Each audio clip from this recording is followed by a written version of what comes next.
देवताओं के द्वारा की गई स्तुति को देखकर नंदादि सब ब्रजवासियों के आनंद का पारावार नहीं रहा। प्रभु का दिव्य ऐश्वर्य देखकर ब्रजवासी थोड़ा घबरा तो गए कि न जाने कहां फंस गए। कोई किसी से बात भी नहीं कर रहा और कोई हमारी भाषा भी नहीं समझ रहा। ये क्या बोल रहे हैं हमारे पल्ले भी नहीं पड़ रहा।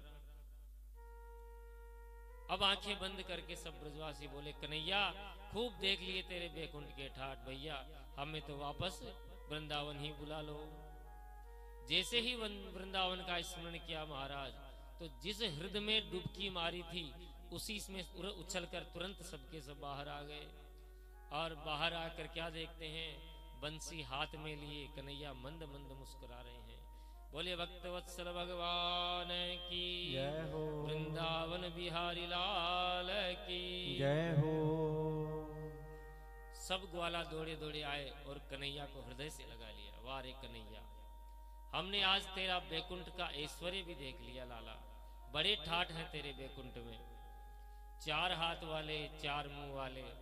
अब तक तो केवल सुन ही रखे थे, आज दर्शन भी कर लिए। कन्हैया बोला कि कैसा लगा बैकुंठ? कि भैया आनंद ही आनंद है, तेरे तो गजब के ठाठ है। जब 1000 फन वाले नाग के ऊपर तू सोता है तो 101 फन वाला कालिया की क्या मजाल है जो तेरे सामने रुक सके। पर एक बात जरूर कहनी पड़ेगी कन्हैया, देख तू बुरा मत मानियो, तेरा बैकुंठ चाहे जितना भी सुंदर हो, पर हमारे वृंदावन जैसा आनंद तो वहां पे भी नहीं। सबसे बड़ी कसर तो मेरे बैकुंठ की क्या है कि कोई किसी से राम राम ही नहीं करता। तेरे बगल में कोई जा नहीं सकता और तेरे से कोई बात नहीं कर सकता। अरे देख, उस बैकुंठ से बढ़िया तो हमारा वृंदावन है। जब इच्छा हो तेरे साथ खेल ले, तुझे हरा दे कुश्ती के अंदर, और घोड़ी बनाकर भैया तेरे ऊपर बैठकर सवारी भी कर ले, तेरे साथ बैठकर प्रेम से खाना भी खा ले, खेले कूदे आनंद से तेरे साथ। तो ये जो आनंद ब्रज में मिलता है वो बैकुंठ में कहां धरा है भैया। तू अपनो बैकुंठ अपने पास धरा रख, हमें तो ये बैकुंठ से लाख गुना बढ़िया ये वृंदावन धाम है। बड़ी सुंदर महिमा भगवान बैकुंठ की ब्रजवासियों ने गाई। भगवान के उस दिव्य ऐश्वर्य का स्वरूप का दर्शन करके अब सुखदेव जी भगवान ने दिव्य महारास में प्रवेश करते हैं। आइए हम और आप भी अपने मन को भगवान के महारास में समर्पित करें। भगवान न पिता रात्रिम सरदोत्फुल्ल मल्लिकाम वीक्षम रंतु महश्चक्रे योग माया उपाश्रितम। महारास का अर्थ है रसोवेश है, रस रूप ही भगवान श्री कृष्ण है। शरद पूर्णिमा की रात्रि मल्लिका आदि पुष्पों से सुशोभित हो रही है। चांदनी की शोभा चारों तरफ ऐसी छिटक रही है। वैसे तो पूर्णिमा को वैसे ही सुंदर होती है, पर शारदीय सौंदर्य को देखकर आज माधव के मन में भी ब्रज बामाओं से विहार करने का संकल्प जग उठा। चीरहरण के समय ठाकुर जी ने सब गोपियों को वचन दिया था कि तुम्हारा मनोरथ शरद पूर्णिमा की रात्रि को अवश्य पूर्ण करूंगा। आज भगवान के भीतर ये संकल्प जगा। संकल्प भी ब्रजबामाओं से बिहार का जागृत हुआ। देखो, गोपियां तो गोविंद से मिलने के लिए वैसे ही लालायित रहती थी, पर आज तो चमत्कार हो गया। गोविंद उन गोपियों से मिलने के लिए लालायित है। उत्कट उत्कंठा गोविंद के हृदय में जागृत हो रही है गोपियों से मिलने की। ये गोपियों के प्रेम की सफलता है। अपनी योग माया कृपा शक्ति श्री किशोरी जी का स्मरण करके भगवान ने आज बड़ी प्यारी बंसी बजाई। गोपियों की याद आई तो गोपियों को बुलाने के लिए भगवान ने बड़ी सुंदर बंसी बजाई। बंसी की तान जहां गोपियों के कान में पड़ी, सब देहभान भूलकर सभी ब्रजबामाएं गोपियों की बंसी के साथ खिंची चली आई। निशम्य गीतम तनदंगवर्धनम व्रज स्त्रियः कृष्ण ग्रहीत मानसः। कृष्ण ग्रहीत मानसा, जो मन से श्री कृष्ण को सब कुछ अर्पित कर चुकी है। ये मधुर गीत गोपियों ने ज्यों सुना। देखो बंसी 2 बार बजी। पहली बार बजी जो सबने सुनी, गायों ने सुनी, घास खाना छोड़ दिया। मृगी ने सुनी तो जो अपने बालक को सहला रही थी छोड़ दिया। सभी जीव जंतुओं पौधों ने गोवर्धन के बड़े बड़े शिलाखंडों जो द्रवीभूत हो गए। जमुना जी की धारा रुक गई। पर आज जो बंसी बजी वह केवल गोपियों ने सुनी। मानो बंसी रूप में जो भगवान शंकर भोलेनाथ है। कन्हैया ने कहा, भोले बाबा मेरी बंसी केवल वैष्णवों को ही श्रवण करनी चाहिए, क्योंकि भगवान शंकर सबसे बड़े वैष्णव आचार्य, वैष्णवों के परम आचार्य। और ये गोपियां कोई साधारण स्त्रियां नहीं थी। बड़े बड़े संत महात्मा रामावतार के समय जिन जिन संत महात्माओं ने भगवान श्री राम के दर्शन किए, उनका सानिध्य पाने की जो इच्छा थी, सबको भगवान श्री राम ने कहा था कि तुम्हारा ये जो अभिलाषा है ये महाराज में ही पूर्ण होगी। श्री राम विवाह के अवसर पर मिथिलापुरी में जितनी भी स्त्रियों ने पति रूप में भगवान श्री कृष्ण को पाना चाहा, भगवान राम को पाना चाहा, सबको आशीर्वाद प्रदान किया, वे सभी गोपियां हैं। इस बंसी को केवल ब्रज की गोपियों ने सुना।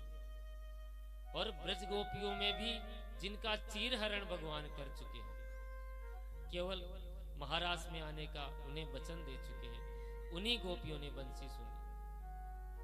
चीरहरण क्या है? कि परमात्मा के दिव्य रसास्वादन करने का अधिकारी जो हो, जिसका चीरहरण हो गया। चीरहरण हुए बिना महाराज में गति नहीं मिलती। जब तक जीवात्मा और परमात्मा के बीच में ये सूक्ष्म आवरण, माया का जो आवरण है, यह शेष रह जाए, तब तक जीव उस दिव्य महाराज का अधिकारी नहीं बन सकता। घूंघट के पट खोल तो ही पिया मिलेंगे। प्रिया प्रीतम के बीच में जो घूंघट का पट है माया रूपी, इसी का हरण जब हो जाए, क्योंकि घूंघट का पट भी तो प्रियतम ही उगारते हैं, और कन्हैया ने चीर हरण करके उस माया रूपी जो पट था बीच में वो हटा दिया। सोई जानई जई देहु जनाई, जानत तुम्ही होई जाए। जिसे वे अपना रस देना चाहते हैं, उन्हीं की आंखों से ये माया का घूंघट हटा देते हैं। और ब्रह्म वेद ब्रह्मेव भवति, जहां उस ब्रह्म का अपरोक्ष रूप से साक्षात्कार हुआ, उस दिव्य महाराज का एक बार रसास्वादन किया, वही महाराज का परम पात्र बन जाता है। नूतन जलधर रुचे गोप वधूटि दुकुल चोराय, तस्मै कृष्णाय नमः संसार मही रुहस्य बीजाय।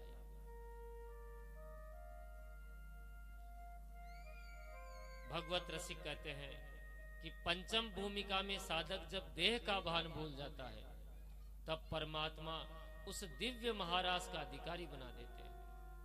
आज गोपियों की वही स्थिति हो गई। बंसी की तान सुनी और भाग खड़ी हुई।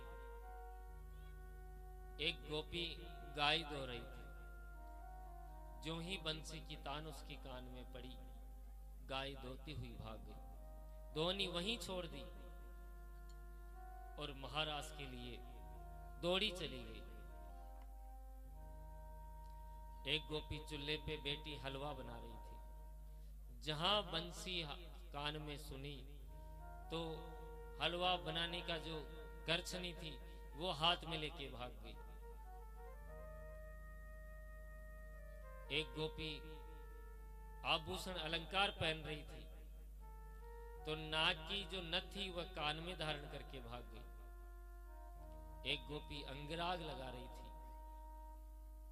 तो जहां बंसी कान में पड़ी तो एक तरफ तो अंगराग लगाया और दूसरी तरफ बिना लगे ही भाग गई, जो जैसा लगा था। एक गोपी कानों में काजल, आंखों में काजल लगा रही थी, एक आंख में काजल लगा हुआ, दूसरी जो ही काजल लगा रही थी बंसी की तान कान में सुनाई दी, बिना काजल लगे हुए भाग गई, चली गई महाराज। गोविंद से मिलने के लिए जब गोपियां भागी तो बहुतों ने रोकने की चेष्टा करी। गंगा की धारा जब गोमुख से निकलती है ना, तो अपने प्रियतम सागर से मिलकर ही वो विश्राम पाती है, गोमुख से निकली हुई गंगा की धारा। अब मार्ग में अनेकों रुकावटें आती है, अनेकों पत्थर आती है, तो वह पत्थर से सामना नहीं करती, अपनी धारा बदल देती है, अपना रास्ता बनाकर अपने वेग से बह जाती है। परंतु लक्ष्य क्या है उसका? सागर को पाना, किसी से टकराना नहीं।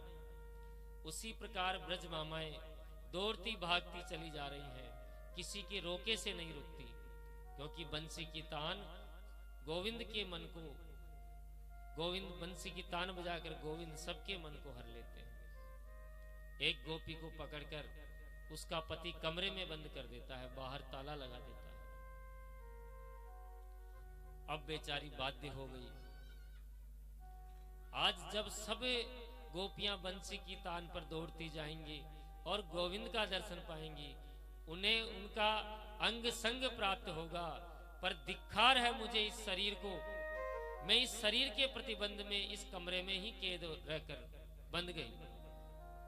तुरंत उस गोपी ने पद्मासन लगाया, ध्यान में गोविंद का चिंतन मनन करती रही और जहुर गुणमयम देहम सत्य है प्रक्षीण बंधना, अपनी देहाग्नि में खुद को जला लिया महाराज, प्राण त्याग दिए और बाहर निकलकर दिव्य रूप धारण कर दूसरा शरीर धारण कर लिया, और सबसे पहले वही गोपी गोविंद के पास पहुंच गई। परीक्षित बोले कि भगवान इतनी ऊंची गोपियों की श्रद्धा कैसे हो गई?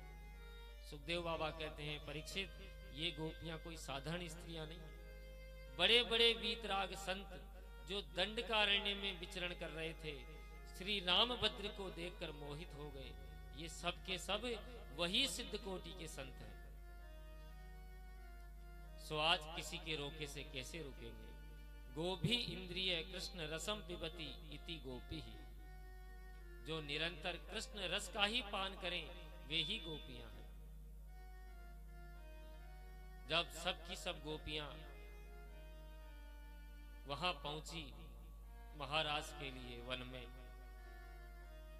तो भगवान ने सबका स्वागत किया। स्वागतम वो महाभागा प्रियम किम करिवाणि वह, वज्रस्यान्मयं कसित ब्रूतागमन कारणम। स्वागतम वो महाभागा, आओ आओ देवियों, तुम्हारा स्वागत है। गोपियां गदगद हो गई कि बंसी बजाकर बुलाया और कितने प्यार से स्वागत कर रहे हैं। पर जैसे ही अगला प्रश्न किया, ब्रूता गमन कारणम, आ तो गई पर ये बताओ आई क्यों हो, यहां क्यों आई हो, इसका कारण बताइए, कैसे आना हुआ? अब तो गोपियां बेचारी मुंह लटकाकर खड़ी हो गई कि बंसी बजाकर निमंत्रण भी दे दिया और अब पूछ रहे हैं कि क्यों आई हो। अरे जिसने बुलाया हो उसको पता होना चाहिए कि क्यों आई हो। अब बेचारी गोपियां क्या उत्तर दे? मौन रही, कुछ नहीं बोली। भगवान आज इनके हृदयगत प्रेम को प्रकट करवाना चाहते हैं। ये अपने मुंह से अपने प्रेम को प्रकट करें, परंतु किसी ने भी अपने हृदय के प्रेम को स्पष्ट रूप से कहने का साहस नहीं किया। सब की सब गोपियां खड़ी हैं और भगवान आज इनके पीछे पड़े हैं कि आज तो मैं इनके मुंह से कहलवा कर ही रहूंगा। भगवान ने कहा कि अच्छा अच्छा, मैं समझ गया कि आज शरद पूर्णिमा की रात्रि है और इस शरद पूर्णिमा की रात्रि को चंद्रमा कैसा दिखता है, शायद तुम यही देखने आई हो। पर देवियों, ये जंगल है, यहाँ जंगली जीव घूमते रहते हैं, तो तुम पतिव्रता स्त्रियों को अकेली इस जंगल में नहीं आना चाहिए। गोपियों ने मनी मन सोचा कि चंद्रमा की चांदनी तो हमने आज से पहले भी कई बार देखी है, हम चांदनी देखने भी नहीं आई। खड़े खड़े ही गोपियों ने सिर हिला दिया, नहीं प्रभु। भगवान ने फिर पूछा कि अच्छा तो फिर क्यों आई हो? अच्छा, मुझे लगता है तुम लोगों का अपने पतिदेव से झगड़ा हो गया, इसलिए तुम आई हो। देखो, परम धर्म पति की सेवा करना ही पतिव्रता धर्मी का कर्तव्य होता है। अरे घर में छोटी मोटी लड़ाई तो चलती रहती है, बात बात पर अपने पति से लड़कर यहाँ आना अच्छी बात नहीं। गोपियों ने फिर सर हिला दिया कि हमारी भी पति से भी कोई लड़ाई नहीं हुई, कोई झगड़ा नहीं हुआ। फिर गोविंद ने प्रश्न किया कि देवियों, लोक मर्यादा का थोड़ा ध्यान रखा करो। देखो तुम्हारी कितनी अपकीर्ति होगी, घर जाओ और घर में ही बैठकर मेरा ध्यान लगाओ, लोक लाज का भी कुछ ख्याल करो। अब भगवान ने जब स्पष्ट कह दिया कि घर जाओ, अंत में गोपियों ने सोचा कि यदि अब भी हम नहीं बोलेंगी तो ये हमसे ऐसे ही प्रश्न पूछते रहेंगे। तो 10 श्लोकों में गोविंद ने प्रश्न पूछे और 11 श्लोकों में गोपियों ने उसका उत्तर दिया। और उत्तर भी महाराज ऐसा दिया, इसको कहते हैं प्रणय गीत। अपनी प्रेम का निवेदन गोपियां कर रही हैं। भगवान चाहते भी यही थे कि गोपियां अपने मुंह से ही जो प्रेम अंदर छिपा कर रखी है वह बाहर आए। बहुत सुंदर ये प्रणय गीत इन्होंने कहा। मेवं विवोर्हि भगवान गुदीतम नृशंस सत्यज सर्व विषयान। हे विभो, हे प्रभु, आप हमारा इस तरह परित्याग न करें। हम कैसी कैसी आशाएं लिए आपके पास आई हैं, इस बंसी की तान को सुनकर दौड़ी चली आई हैं, और आप जो है आते ही नाना भांति के उपदेश हमें दे रहे हैं। अरे हम उपदेश सुनने नहीं आई हैं, पहले तो ये बताओ कि उपदेश देने का अधिकार आपको किसने दिया? तुम अहीर के छोरा और हम गंवार ग्वालिन, न तो तुम्हें उपदेश देने का अधिकार प्राप्त है, न हमें उपदेश सुनने का अधिकार प्राप्त है, न हम सुनना ही चाहती हैं। अरे उपदेश उसे दिया जाता है जो सुनना चाहता हो, जो उपदेश सुनना चाह रहा हो। जबरदस्ती पकड़कर तो किसी को उपदेश दे नहीं सकते। तो इतनी देर से खड़े खड़े कैसे उपदेश दिए जा रहे हो? हे प्रभु, हम तो आपको भोग लगाने आए हैं। भक्ता भजस्व दुर्वग्रह मां तेजस्मान है। भात का भोग भगवान को लगाने आई है। देखो, भक्त और भात दोनों में बड़ा सामंजस्य होता है। भात समझते हैं आप? चावलों को जो उबाल कर बनाया जाता है। ये भात शब्द से ही भक्त का निरूपण हुआ है। इसलिए भगवान को जैसे प्यारे भक्त हैं वैसे ही भात प्यारा है। भगवान को भोग में चावल बहुत प्रिय होते हैं और लगभग लगभग हर भोग में चावल बनाया जाता है।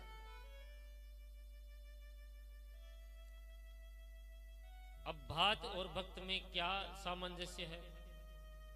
भात बनाने के लिए पहले धान लाया जाता है, फिर धान को ओखली में कूटा जाता है। जब छिलका निकल जाए तो फिर चावल चावल शेष रह जाता है। फिर चूल्हे पर पानी गर्म किया जाता है, पानी पूरा खोल जाए तो उसमें चावल को डाला जाता है। और जब चावल पूरा उबल जाए, उसमें कण लेस मात्र भी नहीं रहे कण की, फिर वो पक्का भात सिद्ध हो जाता है, भात बन जाता है। उसी प्रकार ये जो जीव है ये भी परमात्मा का भात ही।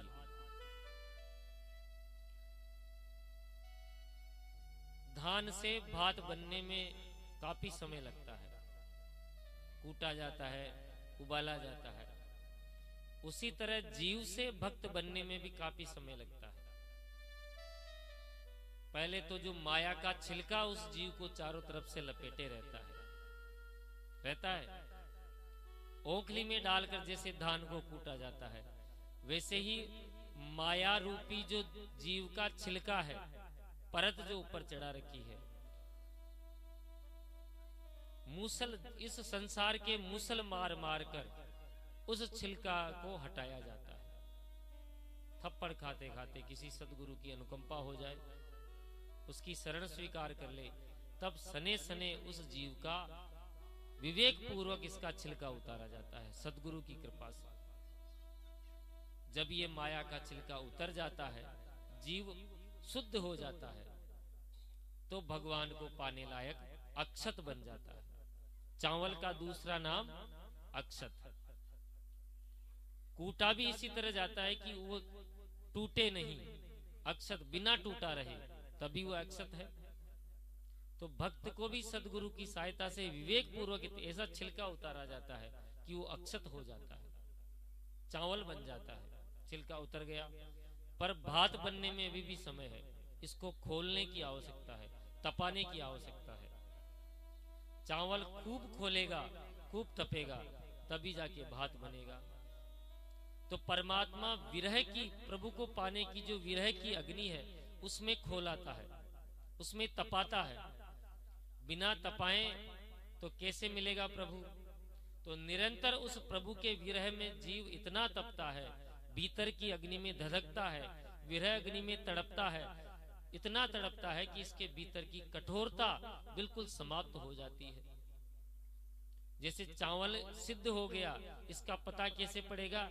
उसमें से एक चावल के दाने को निकालोगे, उसको मसलो, यदि उसमें कण मात्र भी लेस है, मतलब सिद्ध नहीं हुआ।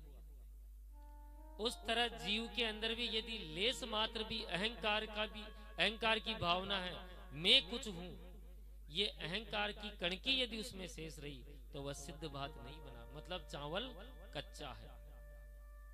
चावल की कठोरता समाप्त हो जाए तो ही वह भात कहलाता है।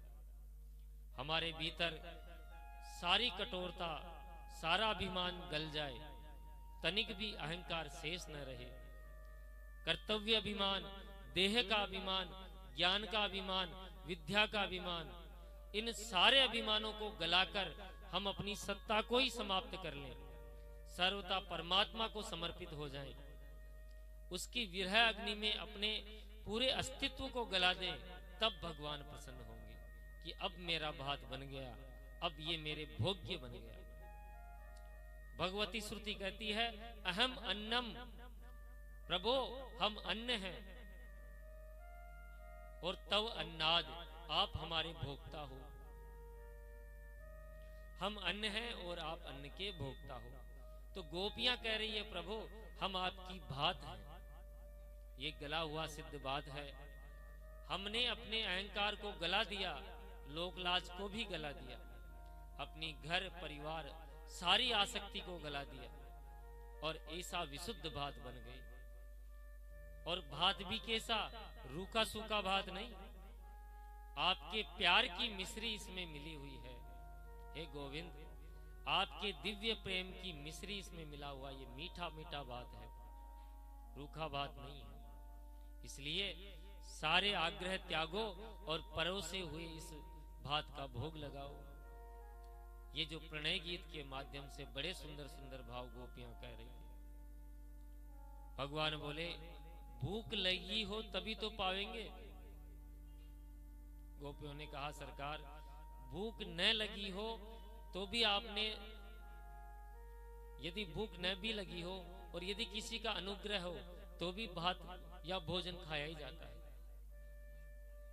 आप किसी के यहां गए, और उसने बड़ी मान मनुहार करी आपसे भोजन की, तो आप चाहे 2 घास ही खाएंगे उसके निमित्त, पर खाएंगे जरूर। तो आप हमें उस अनुग्रह के रूप में स्वीकार करें, लौटाएं मत, क्योंकि हम कृष्ण ग्रहित मानसा, हमारा मन का ग्रहण तो आपने कर ही लिया है। और इतना तो आप जानते हो सरकार, कोई भी इंद्रियां बिना मन के काम नहीं करती। कान कथा कब सुनेंगे? जब ये हमारा मन चाहेगा कि हम कथा का श्रवण करें, जब हमारा मन सार्थक होगा। पैर घर को कब चलेंगे? जब हम चाहेंगे घर को चलना, जब हम मन को आदेश देंगे, हमारा मन इन पैरों को आदेश देगा तो ही हमारे पैर काम करेंगे। तो जब आपने हमारा मन ही चुरा लिया, तो अब पैर घर की तरफ कैसे लौटेंगे बताइए? चित्तम सुखेन भवताप हृतम ग्रहेषु यन्निस मृत्युम करावपि ग्रह कृत्य। प्रभु, आपने बंसी बजाकर हमारा चित्त तो बड़े आराम से चुरा लिया, सो अब हमारे पैर घर की तरफ कैसे जाएंगे बताइए? भगवान बोले कि यदि तुम्हारे पैर काम नहीं कर रहे तो मैं खुद योग बल से तुम्हें घर पहुंचा सकता हूं, तो फिर तो पधारोगी। गोपियां बोली, वाह प्रभु, इस तन को आप घर पे पहुंचा दोगे, पर मन को तो आप अपने पास ही रखोगे, तो घर जाकर अब करेंगी भी क्या? अरे घर के काम तब होंगे जब मन साथ होगा। भगवान बोले, अच्छा तो तुम चाहती क्या हो ये बताओ। गोपियों ने अब अपने मन के भाव स्पष्ट कर दिए, जो भगवान गोपियों से कहलवाना चाहते थे कह दिया। हे सखे, आप अपने दिव्य अधरामृत से हमें कृतार्थ करें, अभिसिंचित करें। ये अधरामृत क्या है भाई? संत बहुत सुंदर इसकी व्याख्या करते हैं। धरती इति धरा, धरा अमृतम धरामृतम, और धरामृतम न भवति इति अधरामृतम। धरती का पर्यायवाची क्या है? धरा, और धरा का अमृत हुआ धरामृत। इस पृथ्वी का जो अमृत हुआ वो धरामृत, पर जो अमृत इस पूरी धरा पर नहीं हो वो है अधरामृत। बहुत सुंदर व्याख्या संतों ने इसकी करी है। धरती को जो धारण करे उसका जो अमृत है वह अधरामृत है। गोपियों ने उस अधरामृत के रस की याचना गोविंद से करी, जिसकी श्रुतियों ने बड़ी सुंदर वर्णन किया है। परमात्मा रस स्वरूप है, उसके उस दिव्य लौकिक अभौतिक प्राकृत रस का जिसने रसास्वादन कर लिया वह जीव आनंद स्वरूप हो जाता है। गोपियां उसी रस की याचना प्रभु से कर रही है, और सावधान भी कर दिया कि यदि आपने हमारा मनोरथ पूर्ण नहीं किया, वह रस हमें प्रदान नहीं किया, तो हम आपके प्रेम में ही अपना शरीर परित्याग कर देंगे। जीते जी न सही, मरने के बाद तो आपकी प्राप्ति होगी होगी। देखो, हम बाजार से 10 रुपए का ये जी मटका भी खरीदने जाते हैं ना, तो उसको 10 बार ठोक बजाकर खरीदते हैं, कहीं से छिद्र तो नहीं है। उसी तरह महारास में गोपियों को प्रवेश देने से पहले गोविंद ने उनको अच्छी तरह ठोक बजाकर हर तरह से परीक्षण कर लिया। जिन ब्रजमामाओं को अपने अलौकिक दिव्य प्रेम का रस प्रदान कर रहे हैं, प्रभु उस ब्रजमामाओं का जरा निरीक्षण परीक्षण कर रहे हैं। प्राइमरी छात्र की जो कक्षा होती है पहली दूसरी की, उसकी यदि परीक्षा हो तो परीक्षा दे न फेल हो जाए पास हो जाए उसमें कोई खास फर्क नहीं पड़ता।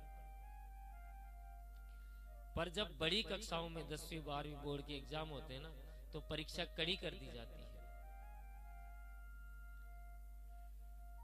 तो ये तो महाराज की परीक्षा थी, और महाराज में ऐसो वैसों को तो आगमन कैसे मिले, तो भगवान ने बड़ी कड़ी परीक्षा उनकी ली, और सब परीक्षा में गोपियां पास हुई, तब भगवान प्रसन्न हो गए।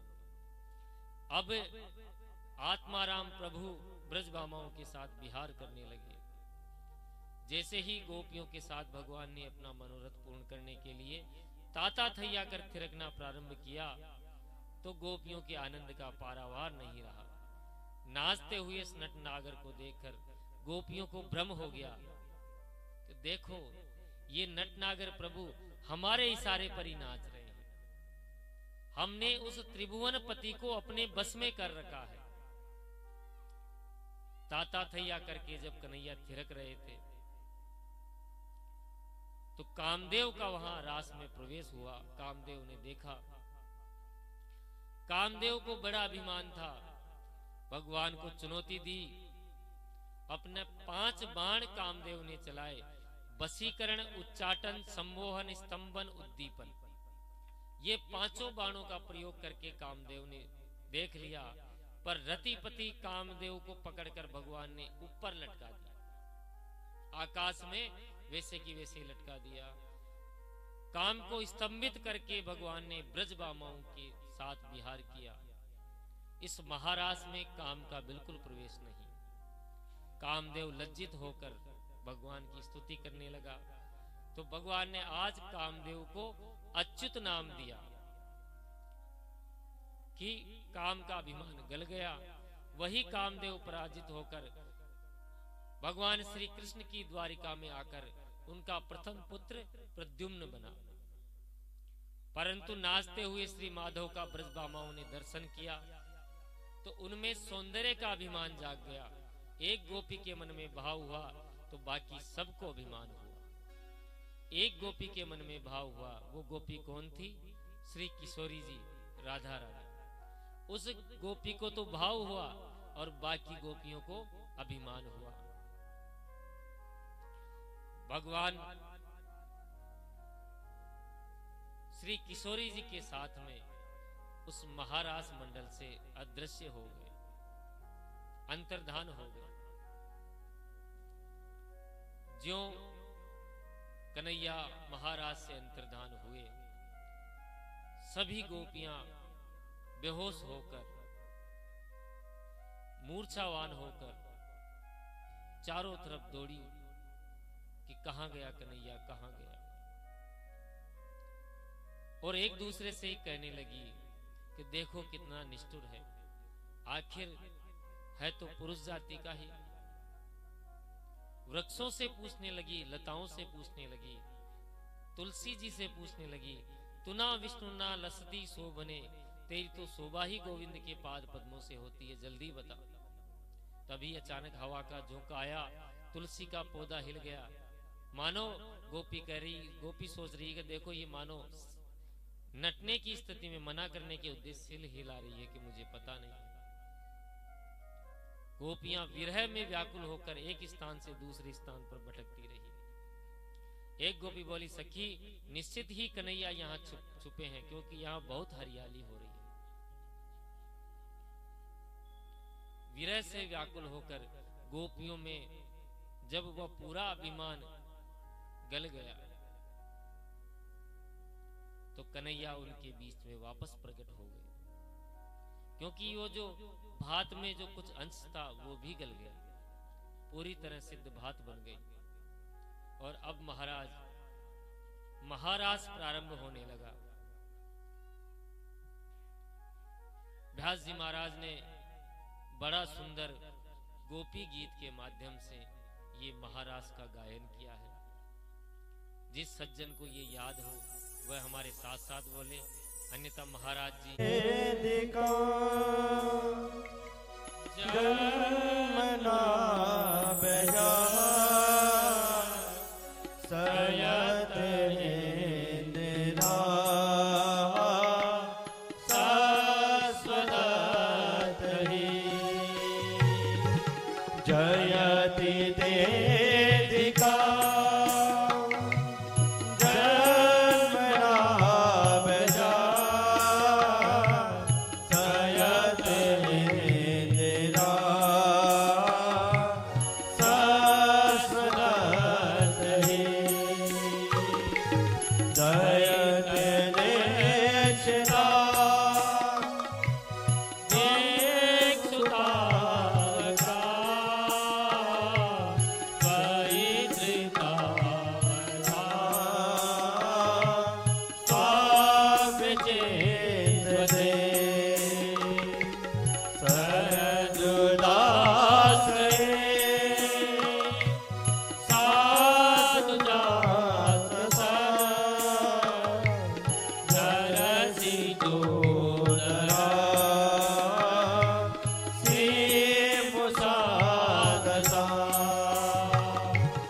सूरत नाथ ने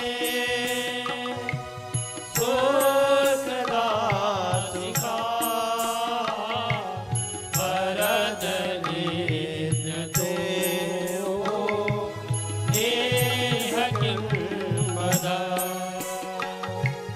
विसजला मेरा ज्ञान रासदा बरस मारुदा बेसुतालता बेसमयातदा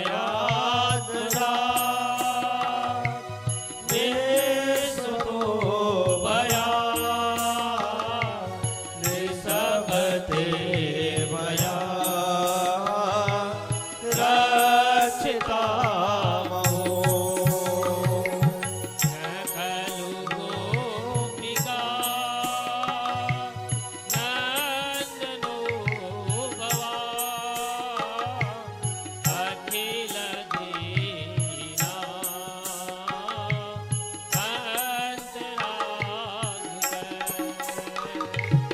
लिखन सार्दितो देश गोप्तये सखदेवा शाश्वता कुले तव तापसा तात्मजीवना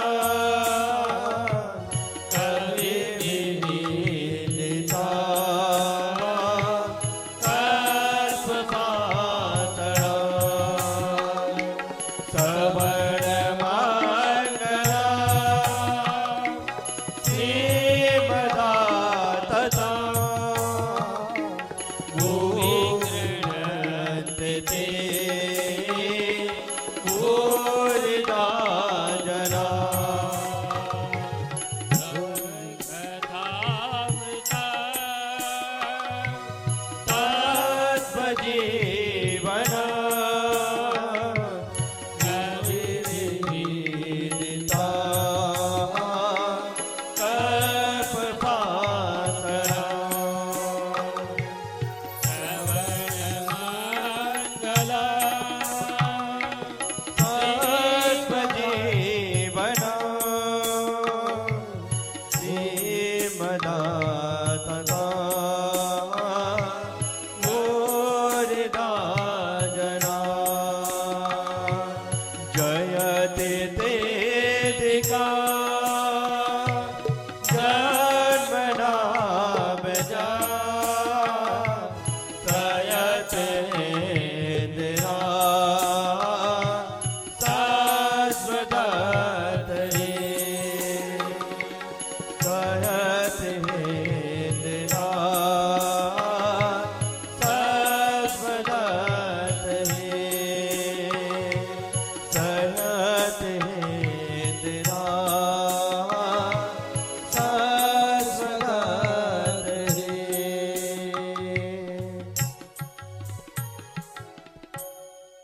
इति गोप्यः प्रगायन्त्यः प्रलपन्त्यस्य चित्रधा रुरुदु सुस्वर राजन् कृष्ण दर्शन लालसा। बड़ा सुंदर गोपी गीत गोपियों ने गाया और महारास में जितनी गोपियां थी सबको यही लग रहा था कि श्री कृष्ण हमारे साथ ही नृत्य कर रहे हैं। जितनी गोपियां उतने ही वह ठाकुर जी के रूप बन गए। और आइए हम सब भी महारास में प्रवेश करते हैं। सब अपने अपने गोपी होने के भाव से इस रास मंडल में प्रवेश करें, क्योंकि कहा गया है जो पावे महारास को संग, पुरुष भाव होए भंग, चढ़े जब वृंदावन को रंग। पुरुष भाव भंग होके स्त्री भाव जागृत हो जाए, क्योंकि इस महारास में स्वयं भगवान भोले बाबा को भी स्त्री रूप में बनकर ही इस महारास में प्रवेश मिला था, तो हम भी अपनी आत्मिक रूप में इस महारास में प्रवेश करें, मानसिक रूप में। बोले रास बिहारी भगवान की जय हो। कृष्ण कन्हैया लाल की जय हो। राधा रानी सरकार की जय हो। आप थोड़ा थोड़ा पीछे हो जाइए पाइप के बराबर तक। ये जो पाइप है, पाइप के पीछे पीछे तक हो जाइए।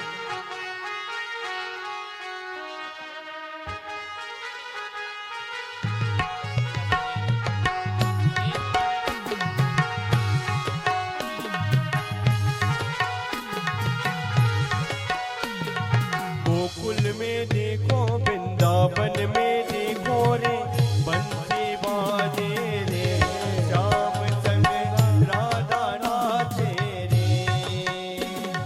गोकुल में देखो, वृंदावन में देखो रे, बंसी बाजे रे, श्याम संग राधा नाचे रे। श्याम संग राधा नाचे रे, श्याम संग राधा नाचे रे।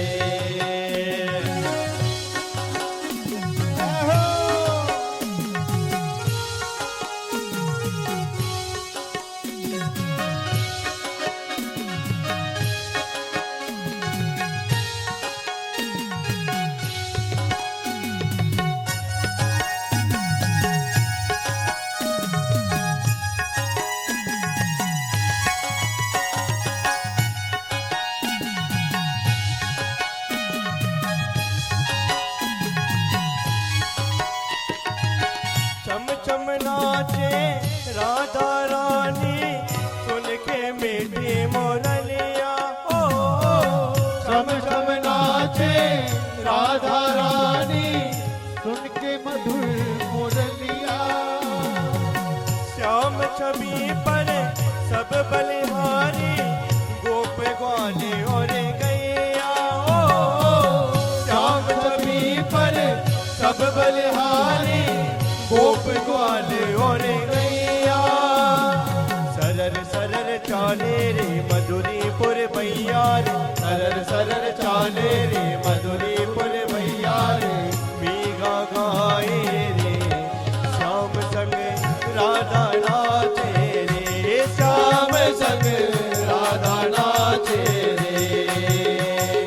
गोकुल में देखो, वृंदावन में देखो रे, बंसी बाजे रे, श्याम संग राधा नाचे रे, श्याम संग राधा नाचे रे।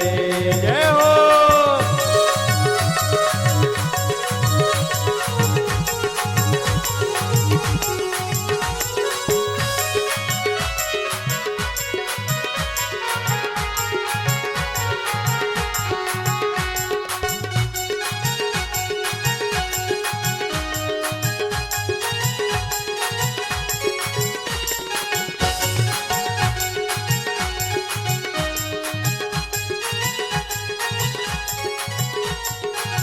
बंसी बट परे यमुना तट परे, कान्हा रास रचावे ओ। बंसी बट परे यमुना तट परे, कान्हा रास रचावे। गोपी बन कर शंकर आए, गोपेश्वर कहलाए ओ।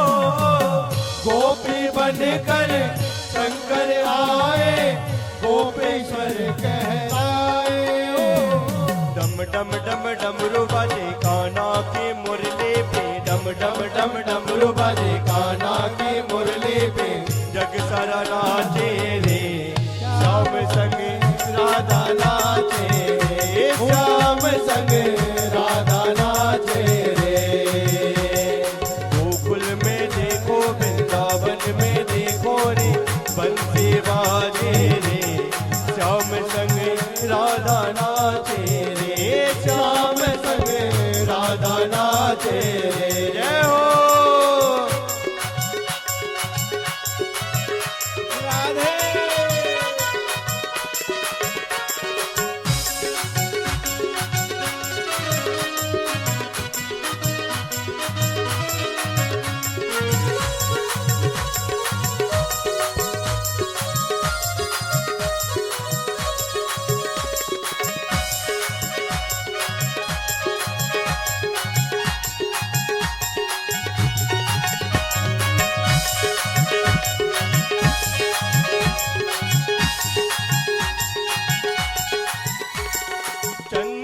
किरण सो श्याम सलोनो दो आँखें गजरारी ओ चंद किरण सो श्याम सलोनो दो आँखें गजरारी ठुमक ठुमक नाचे गोपियन के संग जग का पालन हारी ओ ठुमक ठुमक नाचे जग का पालन हारी श्याम बिहारी संग राधा कुमारी भी श्याम बिहारी संग राधा कुमारी रंग में विराजे रे श्याम संग राधा नाचे रे श्याम संग राधा नाचे रे रास रचोहे आज यमुना किनारे सखी रास रचोहे रास रचोहे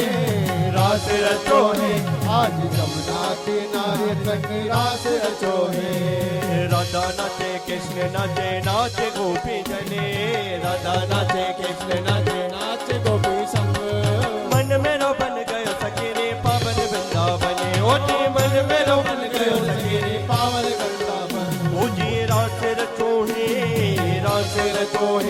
आज यमुना किनारे महारास रचोहे रास रचोहे आज यमुना किनारे सखी रास रचोहे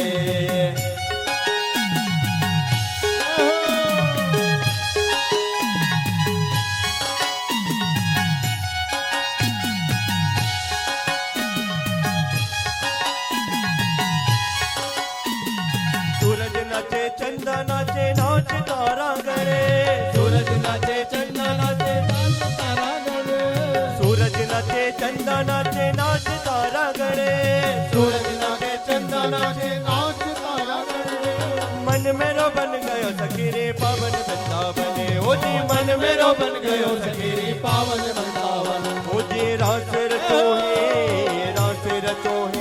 आज यमुना किनारे महारास रचोहे रास रचोहे आज यमुना किनारे महारास रचोहे रास रचोहे आज यमुना किनारे महारास रचोहे रास रचोहे आज यमुना किनारे महारास रचोहे रास रचोहे आज यमुना किनारे महारास रचोहे ऐसो रास रचो वृंदावन में रही पायल की झनकार ऐसो रास रचो वृंदावन में रही पायल की झनकार पायल की झनकार है रे पायल की झनकार ओ पायल की झनकार है रे पायल की झनकार ओ ऐसो रास रचो वृंदावन में रही पायल की झनकार ऐसो रास रचो वृंदावन में रही पायल जय हो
सब सखिया नाचे गाए मंगलाचार ओए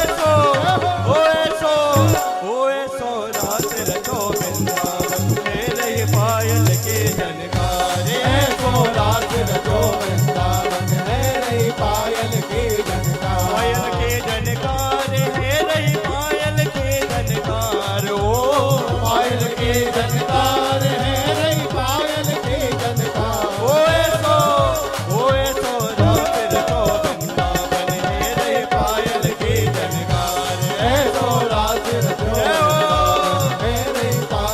की झनकार।